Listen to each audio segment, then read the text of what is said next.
Generally, I will advise people take the thing that you do, which is being a musician or an artist, and then pair it with something that's completely, not unexpected. And suddenly you have disruption. So the idea is not, hey, and money is not going to get you that disruption. Sure, you can inflate that because you can boost it. But the organic way that you would be able to discover that is to do something that is surprising to people, because that's where people will find you if you are not blending in with the crowd. And that's the advice that I would tell anyone, any of the artists that I've ever worked with, especially those that have come to me and said, hey, we'd like work. I'm like, great. Show me how you're different. What's your point of difference? Yes. I tell this to bands all the time. I'm like, what is the new ingredient that you're bringing to the table? Yeah. You have to be doing something different, something that stands out.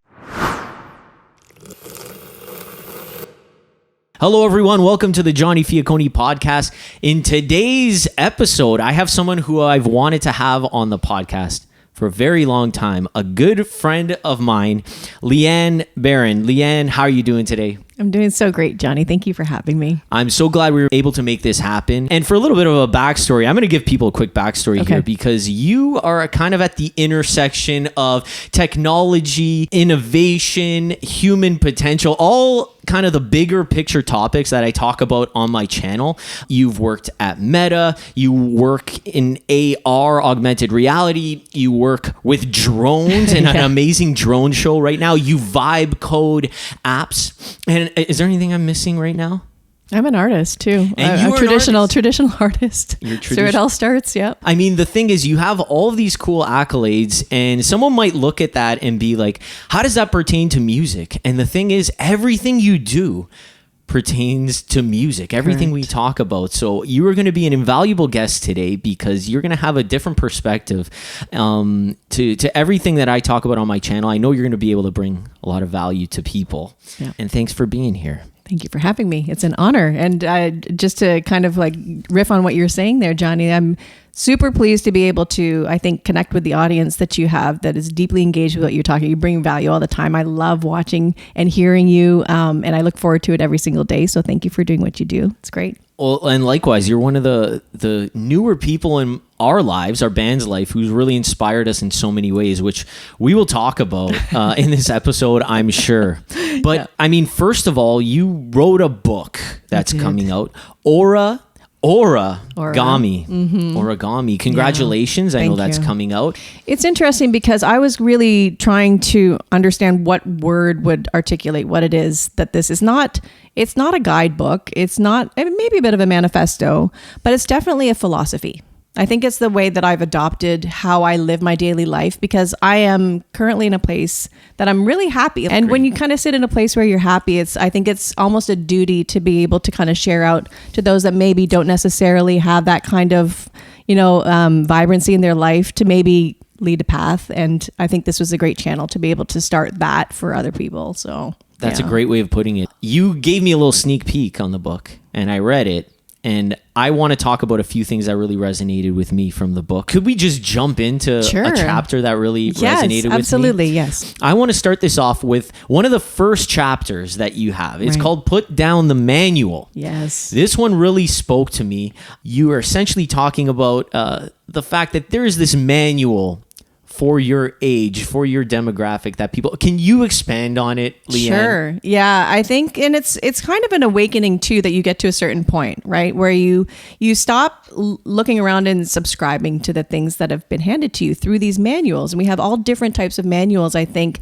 that are given to us, handed to us literally, before we even had the chance to really understand what is being essentially programmed into us, right? So I think there are different manuals that we subscribe to for our age, like as you were saying, but gender, also for our career paths, or even for, how we exist within society, right? So it's almost like a playbook that everyone is subscribing to, but no one, at least in our age range, haven't really questioned to this point, because we're just like, it's been handed to us from our parents, and they had theirs handed to them. And it's really a matter of questioning, I think, the manual that we are following, and wondering if for the time in our lives, or for kind of the season that we're in, does it align to the kind of things that we want to put out into the world or the way that we want to live, do we subscribe to this manual, or do we need to maybe put it down, acknowledge it exists, but put it down and say, okay, I'm either going to write my own or I'm going to find a whole new one, right? Totally. I mean, you had a really good example in the book where you were talking about how you were in a workout class and there was a woman there, I guess, who said, there was something about abs, and the woman was kind of telling you like, oh, at our age, we don't get abs. We can't do that. And you're just kind of like, watch me. Yeah. And I think that's a prime example of, that woman, and she didn't mean any harm, I'm sure, but she was subscribing to a manual. And you were just like, okay, it exists. But I can choose. Yeah. I can choose what to do. A lot of the people who listen to my channel, they're of all ages, but a lot of people in the 30 to 45 chunk. Yeah. And that's a strange time for a musician. That's a strange time for anyone in any kind of self-made career. Yes. It's kind of like, have I made it or am I a failure? And I think that's a manual that a lot of 30 to 45 year olds deal with in music. Yeah. How do you throw out the manual? Is it possible in this day and age? Oh, absolutely. It's a matter of, first you have to recognize it. Like you have to understand what's written on the pages, right?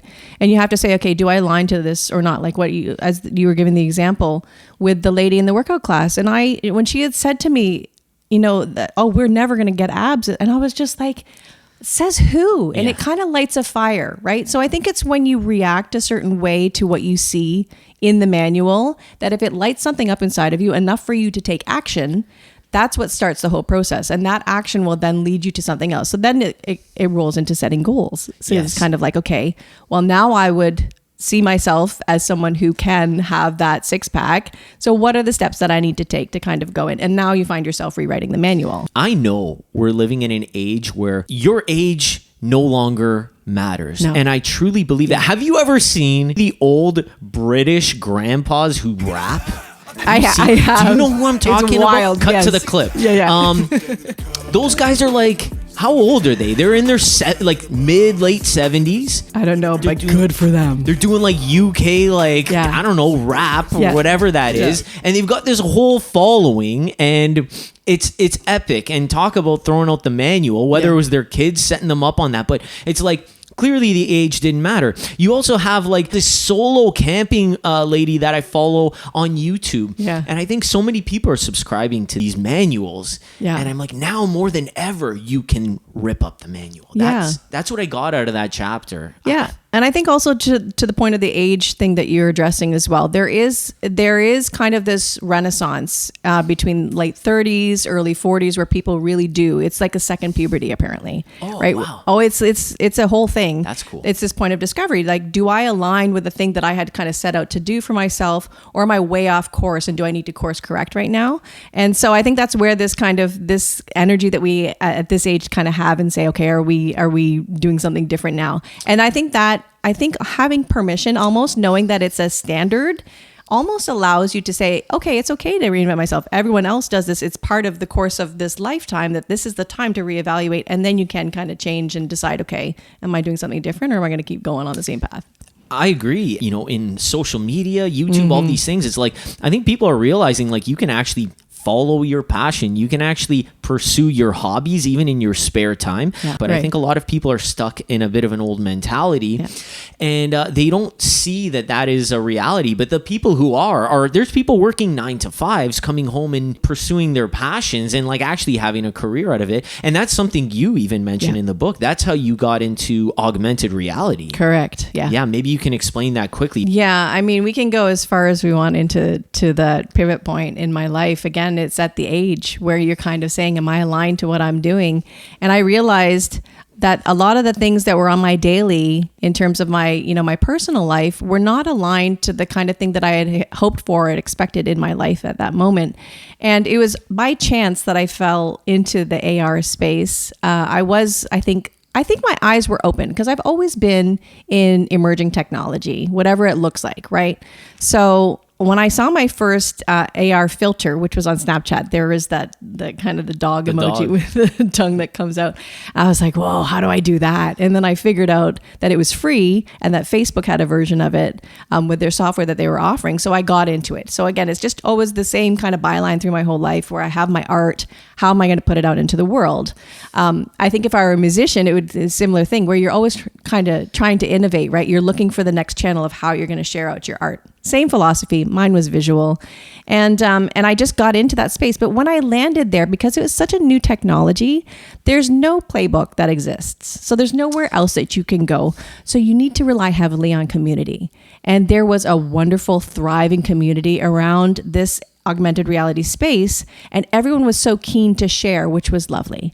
And so that's what we did. We shared a ton. And then I realized kind of through that sharing and then getting to know a lot of these people and personalities that were in the space, that they were just like me. Yeah. And suddenly I was like, holy crap, I found my people. Sure. And so in doing that kind of energizes the whole momentum of learning and then also kind of like wanting to invest a little bit more intentionally in the space. Yeah. And you were doing this in your evenings. It was my 12 o'clock, like midnight. Yeah. Yeah. So you were living a whole life during the day. And then in the evening, you were poking around in the augmented reality space. Yeah. And how you do that though, and I think this is an important note as well, is that when you have something that charges you up like that, the 12 o'clock actually doesn't matter. It doesn't matter if it's 3 a.m. It doesn't matter if it's midnight, because you were so energized by the potential of what you're stepping into that it actually kind of completely negates any exhaustion that you might already be experiencing, right? Sure. So you probably couldn't wait to hit 12 o'clock to tap into that world. You kind of, and then you start expediting the daily things, the kind of mundane tasks that maybe would have taken 2 hours previously. Oh, I got to clean the kitchen. I got to do. Suddenly you're moving a little bit faster because you have a little outpost that you can get to once that's done. It's almost a reward, So that was definitely how that worked. And I love that time. It was great. It seemed like it was a bit of an, it was a bit of an escape for you to get into that world. And B, it led to other things. Yeah. I mean, was that did that lead to the whole Meta? It did. The work at Meta. Well, and this is the thing. So you start chasing the thing that you enjoy. This is my passion. Inevitably, you're going to surround yourself with people that you like. But within that space too, obviously there are stakeholders. In this case, it was Meta. Back then it was Facebook. And they identified me. They're like, wow, look at this woman. She's out there and she's bringing all the people together and she's hosting these kind of little bespoke workshops and gathering folks. She should do that for us formally. And so when COVID hit, previously they wouldn't have been able to hire me because I was in Canada and they were obviously based in the States. But COVID, a little gift from COVID, allowed me to be hired remotely. And they're like, hey, you want to come and work for us and do what you do? And just do it, internally. And so I went in and I was the girl representing the creators. So different lens too. I feel like you're a prime example of just being at the cutting edge of technology and how you can benefit from that. Mm-hmm. And this is going to lead into the second chapter that really stood out to me, which is also, I think it's the very next chapter. Okay. Which one is it? Stay current. Oh yeah. Super important. You have a chapter, stay current. At your age, at our age, do you in fact have a 30,000 snap score? It might be a little higher now. Higher. I snap, but I don't have like a ton of people I snap. There's a purpose for it. And I talked about that in the book. And that the reason I even started on Snap was not for like this kind of like facade of being young, is because that's where my kids were communicating. Yeah. And this is not just for those people who have kids. It's really making sure that you show up in the place where the people that you're trying to communicate to, you show up where they are. Don't always expect them to come to you. This goes for your audiences. This goes for anything when it comes to any part of your life.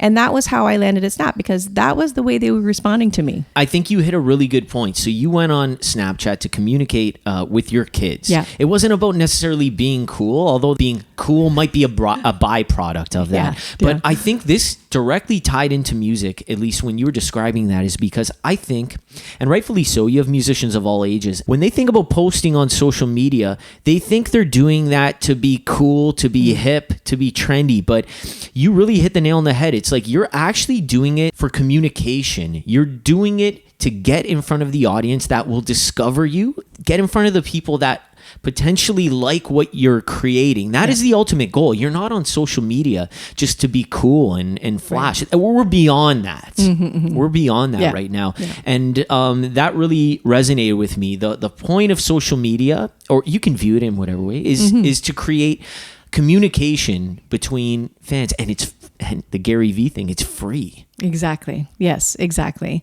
And the thing is that it'll vary from platform to platform. Yeah. So, again, you just have to understand who it is that you're speaking to. In my case, my audience were my kids, and I really wanted to connect with them. And this is another thing too, is that like sometimes you have to accept that part of the connection means that you're going to have to adopt new tools that maybe feel foreign. And a lot of those currently are sitting in the tech space. And that's just the way that we're evolving, right? So I think it's more a matter of deciding that you're going to be comfortable to meet your audience where they are, and then be willing to learn and be curious about the tools that will get you to the place to get in front of them. Do you think it's delusional for an artist to not be on social media and have a successful career?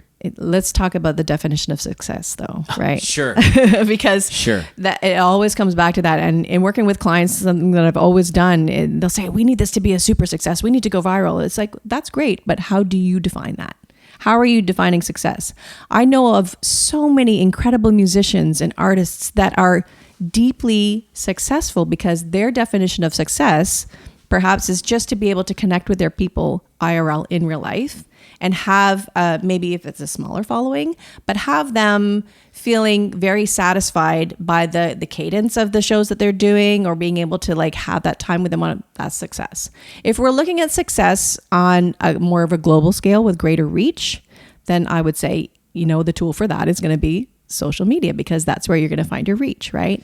And you can even spread out further. So you can stay kind of like very narrow lane in one platform. If you want greater reach, then you go to all the platforms, right? So yeah. I was just trying to poke around at some research here. No. I was just poking around, and I know people spend X amount of time on their phones every day. The average American, according to what I looked up, spends about 2 hours a day, but like just on social media. That's your average American. So taking all the ages, but other demographics like middle-aged women spend closer to 4 hours a day on social media. And just with those stats alone, like that's a lot of time. Yes. And I think when we were growing up, it was like the TV was what took your time up. But really, you're only getting through to people like during the commercials. Right. You know what I mean? The whole show is so that you stick around for the commercials. Right. But now it's like social media, the whole thing is commercial. You're creating brand. And I really try to get that across on my channel. And you have a lot of people who are like, nah, it's about the art. And to me, if you want to make a career out of it, you have to find the audience. And then the question is, how are you going to find that audience? Yeah. So it all depends on the goal. If it's a monetary goal, then absolutely. Like you just have to accept it's part of it, right? And you have to subscribe. It doesn't mean it has to be everything. Yeah. Right. If you feel like the art needs its place or the music needs its place, then make sure you save a very specific chunk of your effort and your time to go towards that, so you feel satisfied in that area. But understand that you'll give yourself more freedom to support that area that you feel where you're living your most vibrant self as an artist, if you do the work to generate the audience that will support you monetarily on the other channels, right? So you need to feed that engine. So for people who are kind of resisting that, just say it's, once again, it's a way to support the thing that you want to do. And if you want to do it with more freedom, then you kind of have to do a little bit of that grunt work, right? It's like you want to eat, you're going to have to cook, right? Yeah. Not everybody wants to cook. You just want to have the meal. The meal's a beautiful thing, and let's like indulge in the meal. But you still have to cook, and you have to clean up too, right? Yeah. They're not the most enjoyable parts of it, but it's part of the process. That ties into this chapter, Stay Current, from your book, as well as that. I think a lot of people romanticize the old way that the music business worked. And I think that goes with any business. And I'm concerned sometimes for people. A lot of people reach out to me. I'm concerned because if they don't want to adapt even a little bit, if they're stuck in their ways, I truly feel like people are going to be left behind in that, especially when people have bigger goals. I don't want people to feel delusional that they're trying to build this band and they think it's just about hitting the road and like playing a lot. I'm like, yeah, you can do. My band did that for years. But now I'm realizing, like, due to social media, we've been finding something that's been working. And we are going out on the road, but we're also able to like get fans from like England and like Holland and Mexico, without like really actually hitting the road. And there was an interesting quote, Lianne. I did a video. Rick Beato. I do, yeah. Mm-hmm. I don't know if you know, but I kind of barked back at something he did. And I saw that. Okay, well, essentially for the viewers at home, he said essentially that only rich kids are going to make it in music. Right. And if you don't have that, it's not going to happen. And I think a lot of people say that in any business, of course, money matters. But I feel like now more than ever, money does not matter because solely of social media being free. What's your take on it?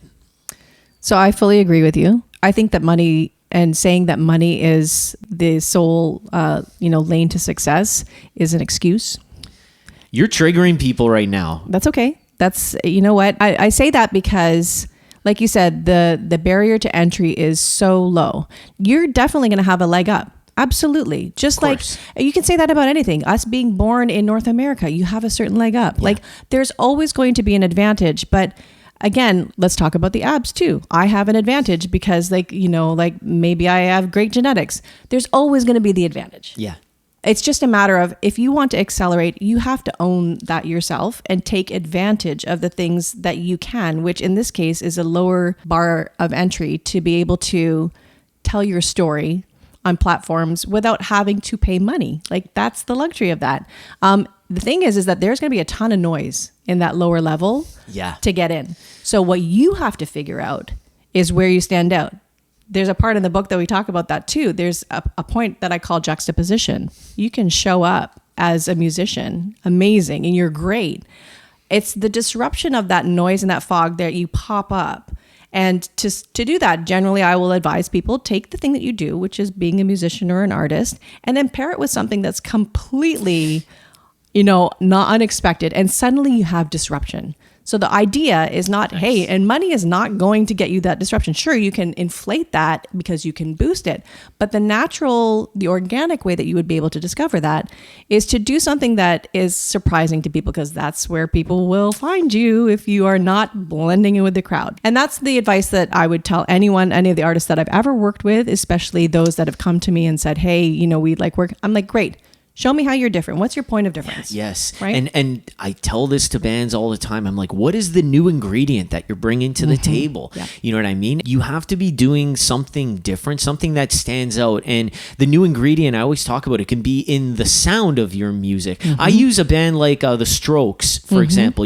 Like when you hear The Strokes, you're like, that is their sound. Yep. If you remove the production, the distorted vocals, it's like, it would still be a cool song, but it would be different. It's not The Strokes. And then you talk about what's different with my band. It's like we're doing acrobatics on stage. Yes. You know what I mean? You can pinpoint it. And you're right. It's hard to stand out. And that's where people get flustered in music. They're like, oh yeah, you need money. I'm like, it helps. But if you truly have something different and noteworthy and you're posting online for free, you don't need to add a cent. You could argue that you would attract someone who does have money, who does believe in you, and can fuel inject your career. Yeah. But I agree, it's an excuse.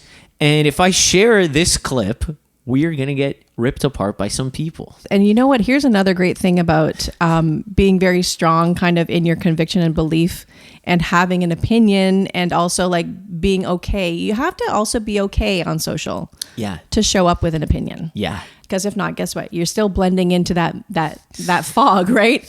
And sometimes people are gonna love what you're saying. Sometimes they're not. And respect, like I think at the end of the day, you just have to have eyes on kind of your lane, where you're sitting, right? And do what you can with what you've got, and let others just do their thing too. So, well, if you really want to talk about something that gets everyone riled up, let's go in music. Okay. You cannot say the letters A and I next to each other in anything music related without people blowing up. I've done videos where I'm talking about AI in music, where I'm not even referring to AI as creating the music or creating the art. I'm just talking about AI like helping the back end, and people get really, really upset, really triggered by that. And I wanted to talk about that because I did a post the other day where I mentioned AI in what I thought was a positive light, a way to help people who don't have the resources to handle the back end of their music career. And one person kind of chimed in being like, yeah, I love it. I use it as a bit of a soundboard to like bounce ideas off of. And like people are just kind of ripping on it. I'm like, you as a musician cannot even say that you use AI, even when it's not even creatively. It's just like, yeah, I help it with my emails. Like people just come down on you. Right. There's a stigma, obviously. Huge. And I think, and a fear. I've talked about this a lot, even on stage. It was at an event actually for Universal Music Canada. And we got a lot of different opinions on that. But what I understood hearing from the crowd and seeing how charged they were with great opinion, that charge, most of it was fear. Yeah. Right. So I think that's the thing that we need to address in the room is that a lot of people react negatively to things that they're unfamiliar with and make them feel uncomfortable. And that then resolves into fear. So if you can kind of take away or maybe distill down where this fear is coming from, is it that we're concerned that there's going to be this lack of authenticity of the art that's being put out into the world? I would say probably. Yeah. It's also the disruption of something taking away from our humanity and the things that make us truly who we are as people who express and are conduits for art coming through themselves.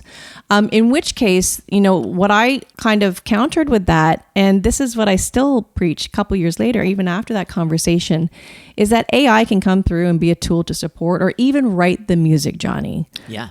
Heaven forbid, right? A tune comes out and it's AI driven.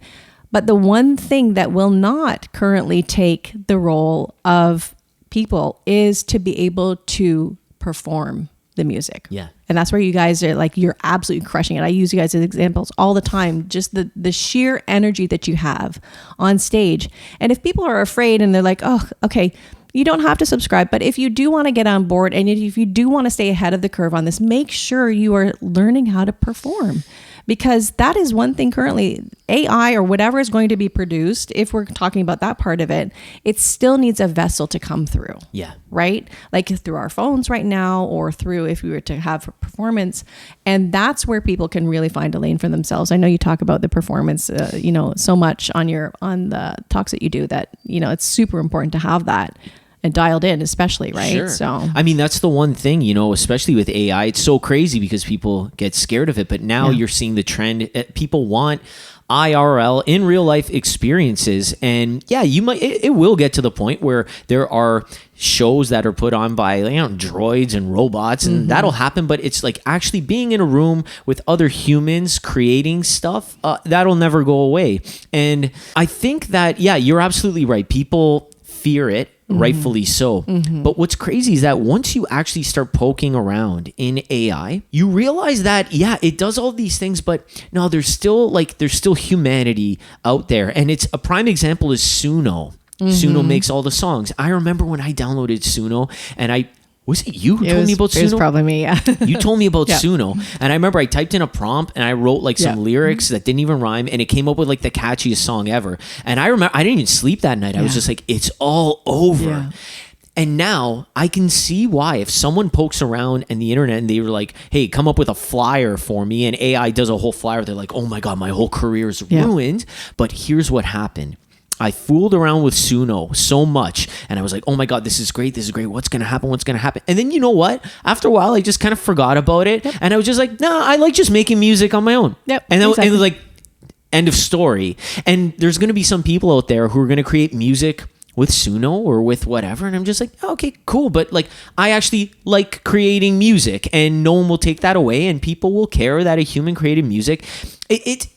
It's like Super Mario, okay, for Super Nintendo. It's like you can take the warp to the last level and finish it, but some people like playing the game. Yes, you know exactly. what I mean? Some people want to master it and they enjoy playing. They like the music behind the video game. It's like that. You can take the shortcuts, but I think the fear comes from people not actually poking around. Yeah. But even just going a bit further, what am I actually afraid of? Just really continue to ask the question until there's really the simple answer of, I'm afraid of this thing taking my essence. Yeah. And then you can kind of calm yourself and say, yeah, but That's never going to happen, because that is the thing that I own. That's the thing that makes me me. That's the thing that makes me an artist. And I will always find a way to have that transmute and come into the world. So with or without AI. I think the other thing about AI that I just wanted to mention is that it's always going to just be a tool, right? Hopefully, if you get past the fear thing, and you can use it to your advantage to assist you in all different types of ways, but it should never be regarded as the main character. In my mind, it's always just in my usage, it's always just been a tool, a facilitator to make my life a bit more efficiency, take care of the redundancies. But the art and the expression of that is always mine. Another thing too that was interesting as you were speaking, Johnny, is the return to IRL. To in person. I've already found that there's so much digital fatigue, but also there's AI fatigue now. Yeah. Like I am honestly, like, to the point sometimes if I'm scrolling, if there's just either too much AI generated visuals, because I come from the visual world, and I'm kind of like, I'm done with, I just can't even look at it. So it pushes me away from being online digitally, but also AI. If we were to have a flood, let's say, of AI generated music, you don't have the same soul. If they are able to capture it and get that, there's just going to be a kind of cookie cutter feel to it, I think. Yeah. That people are going to exhaust from it and say, I just need to get back to people. And I find that actually this generation of the younger kids, they're already turned into it. So this should be a wonderful actual turning point, a renaissance. And if people are thinking ahead and want to get ahead of it, think of how you can translate what you're doing and do it as a real experience, because that's what people are craving already. I already see the trend forecast. Just FYI, mark my words, 3 years. Yeah, we're going to be like, no one's online, no one's doing anything digitally anymore. It's all in life experience. So. I love that outlook, because like 2 years ago, 2023, like when ChatGPT first came out, everyone was like, oh, this is the end of the world. We're done. No one's going to do anything. No one's going outside. No one's creating. Everyone's going to sit and become like just... And I'm like, it's such a pessimistic way of looking at a new technology. And it's scary, of course. We come from the internet era where you couldn't put your credit card like information on the thing. Now we're doing face scans, and it's like... And the deeper thing is that people who say they're never going to use AI, it's not even about never using. It's going to be just so integrated in your life that it's just, you're not even... Yeah, it's delusional to think that you won't use AI. Oh, I'm going to get ripped. I can't share this clip. I'm leaving it. No. But I mean, well, I love talking about AI because it rustles feathers. Okay. But the question is, in regards to using AI in art, do you actually think that your average person, your average audience member actually cares, or is this just a debate amongst creators?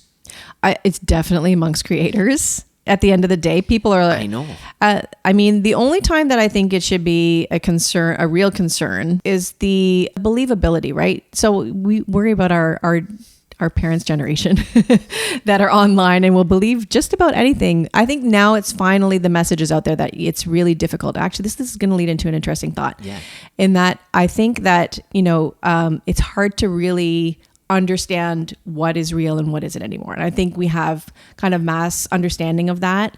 And given that has our whole society doubting what they see and even now what they hear. So this is another part of the book that was interesting that I really want to triple down on, and it's about the signal. Yes. Right? Because again, that goes back to that essence, that thing that I'm talking about that makes us deeply human, and that we really have to trust a tool that we have that maybe has been suppressed or muted somewhat because we've been distracted with other things. But a great tool that we have is our intuition and our response to our environment. That signal that we get around us is actually a legitimate tool.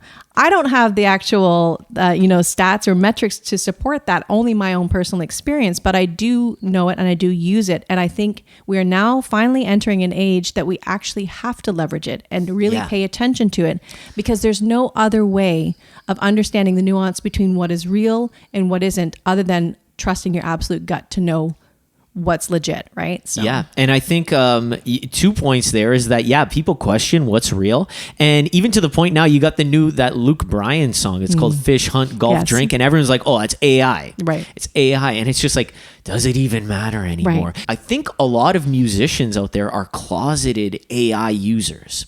and Possibly. they're using it and they just can't talk about it. Yeah. And meanwhile, there's people who don't want to put in the time and they're taking this, I think, moral stance sometimes on AI. And it's just because A, they don't want to do the work, and B, they're afraid, rightfully so.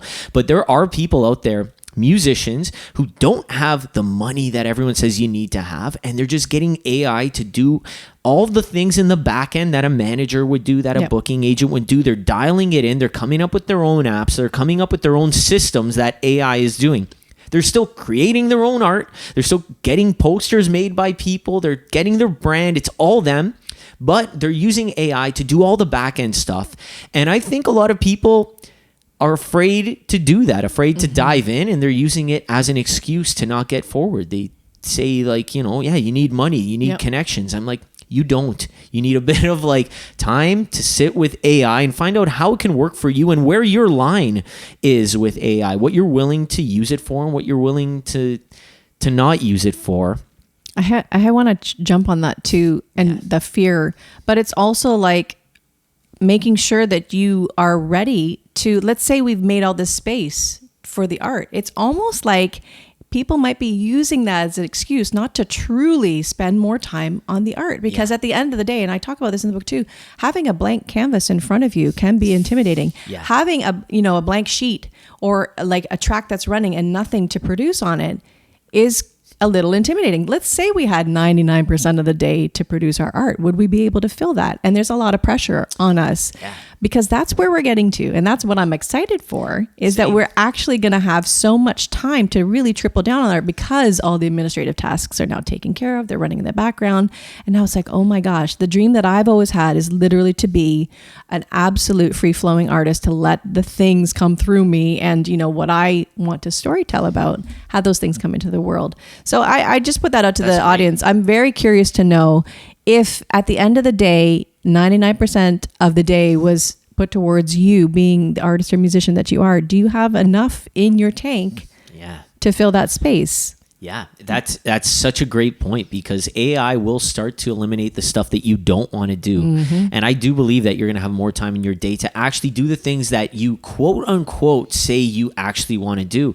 And then, people are going to be faced with a bit of a reality. To be like, okay, now you can do it. What are you going to do about it? And I think people like consciously, subconsciously are a bit afraid of that. Yes, I agree. And then I think there's also a nice space there to lead into another thing, which is really understanding, create for yourself is one of the chapters that I talk about that, right? Where it is that you discover what it is that you can be creating for yourself, right? And I think another thing that I really thrive on, and what really motivates me as an artist and someone who's going to be putting something out into the world, is really understanding, we talked about this, the North Star, right? I think understanding what it is that you're going towards, what it is that you want to move towards, what's really important to you, what you stand for, your values, what that essence of you want to share into the world, aligns so much to North Star. Yeah, the concept of the North Star is so key. And a lot of people in music don't know where to start. They feel like it's hopeless. And I always tell people, like, at the foundation of anything starts with a goal. Because if not, you're living a reactionary life. You're taking the job that comes to you, and you're taking the gig that comes to you. But when you're actually goal-oriented, that is when you can only truly start to advance your career, feel the fulfillment. And the beauty is like when you have a goal, when you have that North Star, it's like you start to realize it's like, well, yeah, I have this goal. And in order to do that, I need to do this. Oh, but I don't have money for this. So I got to find another way. And then very quickly you start to realize, like, maybe, AI, I do have to put some time into it. Or maybe I do have to work on, like, take vocal lessons. You know what I mean? When you have a goal, you start to figure out the pathway, and it leads you to do the things that you wouldn't have otherwise done. Yeah. And it also cuts out the distractions, right? So like you're saying, I think we were talking just before we started rolling that there are maybe some gigs that you didn't take this summer because they didn't necessarily align to the thing that you were shooting. And if you didn't have that strategy in place to say, this is what we're pointed towards, this is what we're going towards, then you wouldn't know what to weed out. Exactly. Right. And so you need to know where you're chopping all the things that are not completely allowing you to focus on where you're going. Well, Lianne, you had a story in the book where you talk about you're now working with a drone company that does drone displays like in the sky for different events. And you were talking about how you guys had a goal that you wanted to do something big. Can you quickly just break that down? Sure. Because that's a prime example of having a goal and then your receptors were up at the right moment at the right time. Correct. Yeah. Can you just quickly tell that story? Yeah. So big goal. So I always start at the very top. And for me, my thing is to definitely always work with music and visuals. That's the overreaching thing, which then trickles down to, okay, I'm working with a drone show company now because guess what they do? They pair really well with visuals and stage. So we were in Florida and we were looking to get into that market for the winter because Canadian winters are brutal for drones. They don't fly here. And we were at the tourist board, the Greater Miami Tourist Board, and looking for an opportunity. We're like, what's the big splashy thing that we're going to do once we get here? And as you said, we were there and had kind of like an idea of what we wanted to, but there was nothing clear. We get into the elevator and I see in the very small corner of this poster, there's this picture of David Guetta for New Year's Eve. Now this is in November, let's say. And I was like, whoa, okay, so they're advertising it already. And I looked at Christian, who's the drone partner that I was working with. And I said to him, I'm like, this is what we're going to do. And he says to me, he's like, yeah, okay, how are we doing that? Because it's November. Yeah. And I was like, I don't know. And literally the doors opened of the elevator and there standing in front of us was the EVP, the executive vice president of Fontainebleau, which is where this show was going to be New Year's Eve. And she was alone. She had just been on stage. She was usually surrounded by people. And I was like, oh my God, here's my chance. Yeah. So I walked right up to her and I started engaging conversation. And sure enough, by the end of that conversation, she had connected us to the people that would get us moving towards doing the show with David Guetta. We spoke to his team. It was an easy yes. The flow was that's another really important thing too, that it was very, very easy. And the other thing that was interesting, so this is all, I want to go back to the whole like paying attention to the antenna thing, is that if you're going to chase something and how you can kind of vet the thing that you're going to go after has a few criteria. The first thing is it showing up as a signal? Like, is it just another idea or is it something that's kind of blinking in the foreground saying, you need to chase this? Okay, cool. So we're like, David Guetta, very cool. The fact that the EVP was there within moments of deciding that, okay, another signal now. Is that just a fluke? I don't know. But now the third element was that we had our lead pilot who had been nowhere, didn't do any destination weddings, but the year before had been at that specific hotel, and had already scoped out the beach and verified it would be okay for a drone show. Nice. So it was all right. And I'm like, oh, that would have cost us $1,000, lots of weeks of prep to get that information. So now it's like, okay, the signal is stacking up. Let's do this thing. This is the thing we chase. So then you go all in. Then you push chips all in because it seems like a safe bet because the signal was there. And sure enough, within 6 weeks, I don't know how we did it, but we were on January 1st, 2026 with David Guetta. We had coordinated with the team. We had a countdown in the sky at Fontainebleau, Miami South Beach, and we did the show. And it was a massive success. It was insane. And it was like such a moment, not just for me personally, but the fact I was standing there going, oh man, we did that thing, and we did it literally by following signal and chasing the thing that aligned to the North Star, which is part of my greater North Star, which is to just always do visuals and music. Because if you didn't have that goal of doing something big in the States, in Miami, if you didn't have that trip, that elevator would have opened and you could have just walked past that person and you weren't like, the antennas weren't up. You had a bigger goal in mind. So you were, I always say this, subconsciously, you were just in tune to stuff that you wouldn't have been in tune to if you didn't have that goal. Yeah. And, so I agree. I think starting any career, especially in the arts, you have to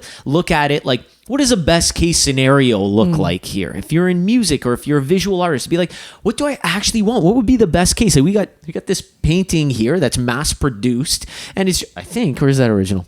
Let's assume it's a mass-produced painting. It's like that might be someone's goal to be like, I want to be an artist that's so famous that I get my stuff reproduced and it's in an IKEA and everyone's going to have my thing.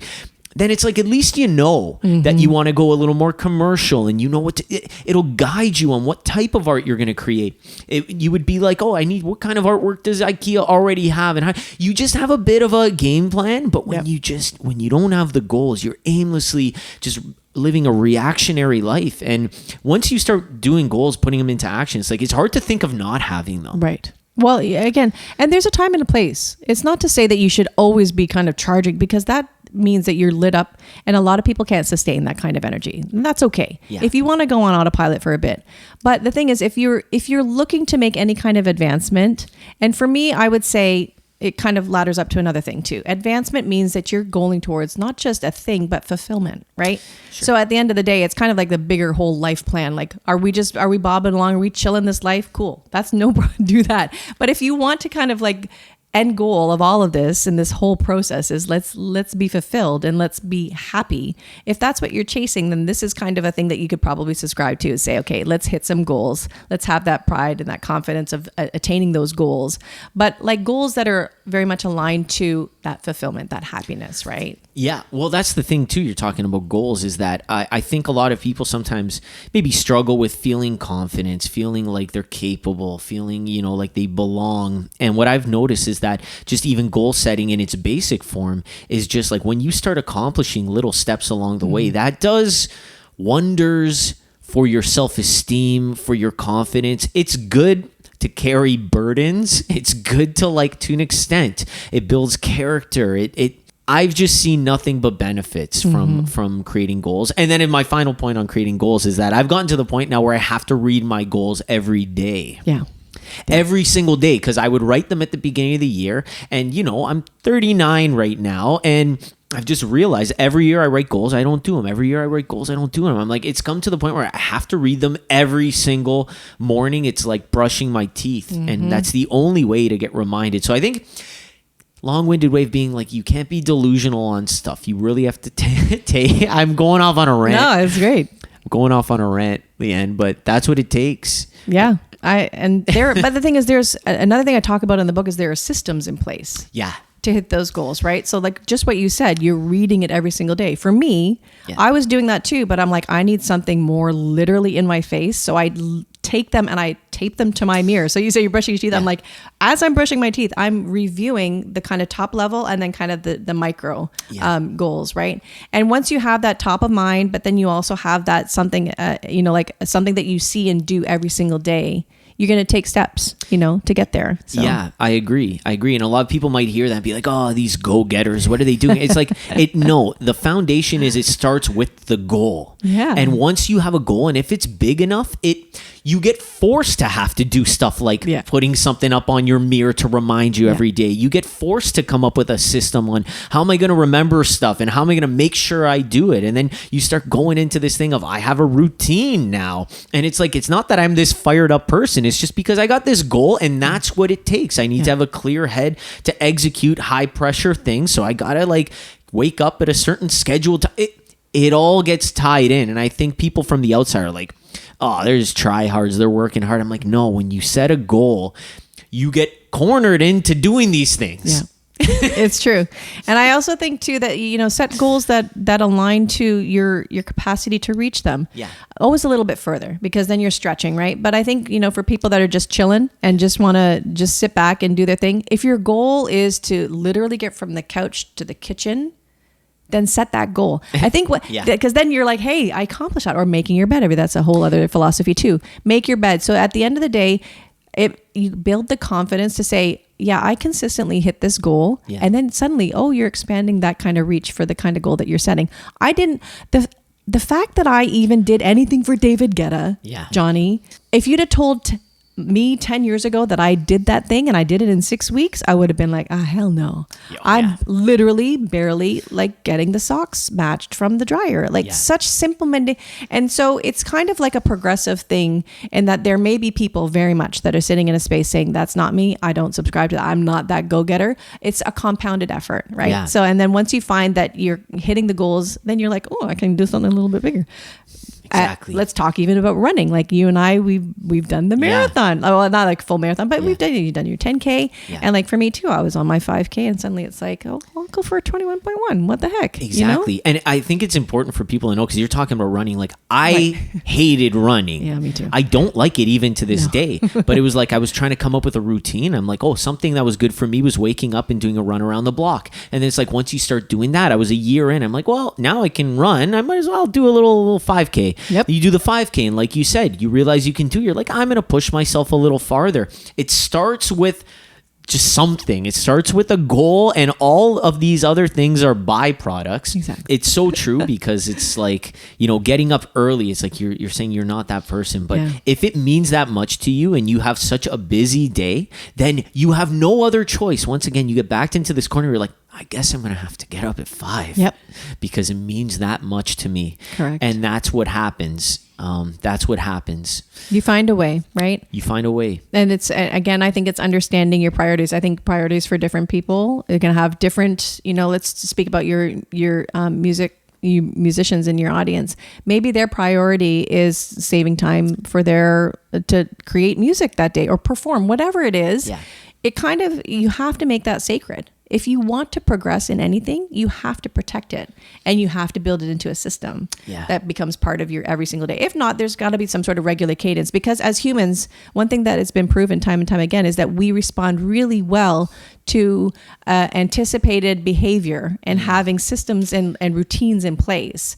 So you create a system that it feels unnatural to begin with, but then it becomes something that you don't even think twice about it because it's integrated into your life. And once you hit that level, then suddenly it's something that you will always be able to protect because it's just part of like eating or sleeping. It's just the one additional thing that you have to do every single day.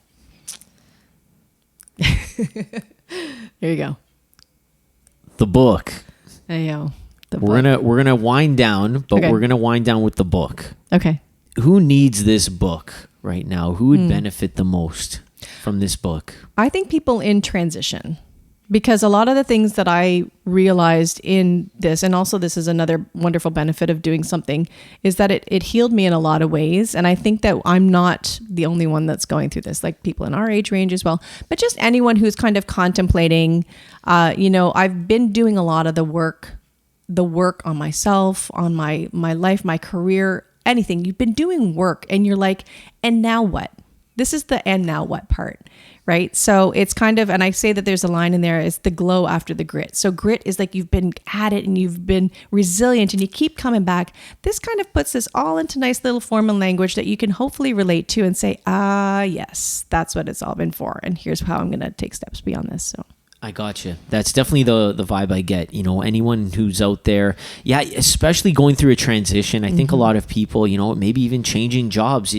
You were at Meta, you're now doing the drone stuff. It's like a change of a job, a change of a band. It's a loss of identity. It's a big shift. And I think your book, Auragami, just really gives people the hope that it could be the start of like the next chapter that you absolutely needed. Like it was for a reason. And I think that positive outlook is something I got out of the book. And I wanted to say, if someone were to remember one lesson from this book, one takeaway that they could take with them, is there something you would hope that they would really get out of this? well, and I really thought about the title of this book for a long time. Yeah. What does that mean? So Auragami, so aura is that glow. And I think I just mentioned that, the glow that you get after doing the hard work and the grit. And I really hadn't had a word for it. But I want people to take that visual of understanding that when we come into this world, you almost have this preset fold and form that you're going to take. So for example, let's say, I've done origami and I've pressed all the paper into a very specific form that will allow a crane to emerge, because that's what I've pressed in and that's the texture that it has. And it makes it easier for me to find that. But at any time, I think you can say, I don't necessarily subscribe to this form, and it's going to be a little difficult to undo because you're literally breaking it all down. And the reference to the original folds that were there, those creases, will always still be there and will actually add texture and some sort of like lovely, almost shape to the new form that you're going to fold into. And yes, finding new form is going to be challenging, but at the end of it, you're actually going to have a whole new thing that you yourself have created, and that you've had the autonomy to decide, okay, this is how I'm going to show up in this world, in this life, in this existence. That's the one thing. So just having that kind of visual reference of the alignment to aura, but aura with the play on words, the A-U-R-A, aura, to like understand that it's the glow of just after all that folding that you will find yourself in. So that's very cool. So where can people find this book? It's out now I know you have audiobook, you have the ebook as well. You're going to be getting hard copy soon. Where can people find the book, Auragami? So everything, all the distribution points will be available on liannebaron.com. And actually, that's where an audiobook player resides that I vibe coded myself. So just for what it's worth, I was trying to distribute the audiobook and I had uploaded it to Spotify. Yeah. And I was like, oh, it's disappeared. And I did it again and it disappeared again. And I'm like, oh, heck no. I wanted it out in the world. Yeah. So wait, the audiobook I listened to, you Yes. vibe coded that? I did, That yes. whole like setup? Everything. There was zero. There was nothing. See, this is a prime example of like AI it helped you work through that problem. Correct. It's a tool, right? So, and this was the thing. I said, my problem is I would like my audiobook, in many people's cases, my music, to be out in the world. Yeah. I'm relying on a third party, in this case, Spotify, which unfortunately, I didn't know if it had lost my audio, but there was absolutely no signal. It just completely disappeared. And I'm like, I need to take control of the situation. In a perfect world, what would I do? Well, I would have my own audio player. Actually, I should back up and say that the one kind of course that I could have gone was to let people just download the MP3s individually. But I thought to myself, that doesn't sequence it properly. And I thought, always think of the lens of like my mama. Yeah. Is my mom going to be able to unzip my MP3s? And I was like, no. Where does it get stored? Ideal world, you go to my website and you hit play and the thing plays and it looks kind of cute. And this was the other caveat. I wanted to make sure that once the phone was off, it continued to play in the background. Yes. So here, and literally the tool was, I went into Claude Code and I went to Claude and I actually talked about how I wanted this thing to play out. And it had a prototype within half an hour, Johnny. Yeah. Yeah. And then that's the thing that gets me motivated to do more. I'm like, oh, this is what I did in half an hour. Oh my God. So everything to do with the distribution of the book is going to be at liannebaron.com, liannebaron.com. You can add you on Snapchat, that we know for sure. But I know you're on all of the things. Yeah. But what's your kind of main platform? How could people reach out to you if they wanted to? Yeah, it's mainly Instagram because, I felt the love there when I was working at Meta. So, and I do know a little bit about the inner workings on that side. So I like to live there. It's on IG and it's Lianne Baron. So ITS Lianne Baron. I'll put that in the description of this episode. Cool. And Lianne, thank you so much for being on the podcast. Yeah. You are my second guest ever on the podcast. That's so cool. My first Thank you, Johnny. guest who has not been a band member. So Awesome. thank you so for much having me. for your insight and everything. And I think this is going to bring a lot of value to people. So thank you again for being here. Thank you. Thanks for having me, Johnny. Appreciate it. All right. And thanks, everyone. This is the Johnny Fiacconi podcast. We will see you next time.